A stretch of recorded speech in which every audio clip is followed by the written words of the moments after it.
Hi friends, restaurant స్టైల్లో paneer masala curry ఎలాగ చేసానో చాలా సింపుల్గా చేశాను చూడండి.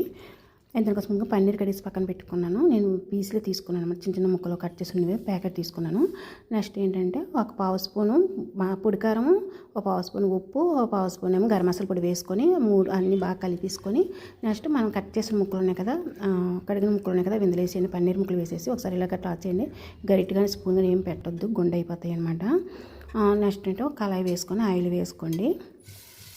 ఆయిల్ వేసుకొని ఇప్పుడు మనం పన్నీర్ ముక్కలకి కారం పెట్టాం కదా, అవి ఇందులో వేసేసి ఒక్క వేగనిక తీసేయండి. తీసిన తర్వాత మనం 2 ఉల్లిపాయలు కట్ చేసుకొని ఇలాగ వేపుకోవాలి. పన్నీర్ అలా వేపుకుంటే పళ్ళుకి అంటుకోదనమాట. నెక్స్ట్ ఏంటంటే ఒక టమాటా కూడా కట్ చేసి వేసుకోండి. ఇది మసాలాకి.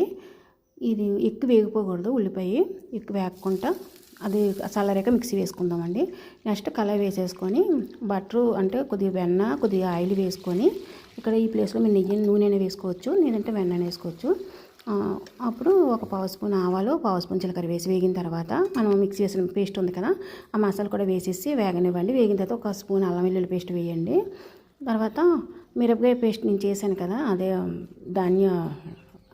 బాండియా మిరపకాయల పేస్ట్, ఆ పేస్ట్ ఒక స్పూన్ వేసాను. ఉప్పు, తర్వాత కారం, మసాలా కారం అనమాట. ఇక్కడ ఉప్పు కారం అనేది మీ టేస్ట్ని పెట్టి మీరు వేసుకోండి. నేను కొంచెం ఎక్కువ వేసాను, ఎక్కువ వేస్తాను కూడాను. అంటే ఉప్పు తగ్గించుకునే వేసుకుంటాం, కారం కొంచెం ఎక్కువ వేస్తాను, ఎందుకంటే ఆ ఉప్పు లేనిది ఇక్కడ మనకి తెలియడానికి అనమాట. నెక్స్ట్ గరం మసాలా పొడి ఒక స్పూను ఇలాగ వేసుకొని వేగనివ్వండి. వేగిన తర్వాత ఒక్క బిర్యానీ ఆకు చించి వేయండి.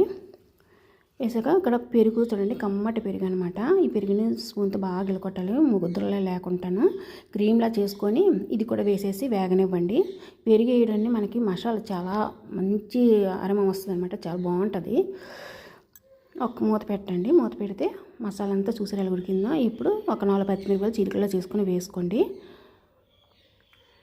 వేసిన తర్వాత అప్పుడు ఒక్క పావు గ్లాసు వాటర్ వేసేసి, అంటే ఇప్పుడు మనం పెరుగు వేసిన కప్పు ఉంది కదా, అందులో కొద్దిగా వేసేసి మూత పెట్టండి. ఒకసారి ఇది బాగా ఉడుకుతుంది అనమాట మసాలా. తర్వాత తీసేసి ఇదిగోండి ఇలాగా అక్కడ స్కిప్ అయిపోయింది మీకు. ఆ తర్వాత పన్నీర్ ముక్కలు వేయండి. పన్నీర్ ముక్కలు వేసేసి ఒకసారి ఉడకనివ్వండి. చూసారా పన్నీర్ కర్రీ ఎంత ఎలాగుందో. చివరికన్నా కొద్దిగా నెయ్యి వేయండి. గీ వేయడానికి మంచి టేస్ట్ చాలా బాగుంటుంది అనమాట. ఒక్కొక్క ముక్క మంచి మసాలా పట్టి మంచి ఫ్లేవర్తో ఉందన్నమాట. ఇక్కడ బటర్ నాన్తో కానీ, రైస్తో కానీ, చపాతీ, రోటీ దేనిని కూరబడి చివరికి కొత్తిమీర వేయండి. ఫ్రెండ్స్, మా వీడియోస్ లైక్ చేసి సబ్స్క్రైబ్ చేయండి. Friends, bye.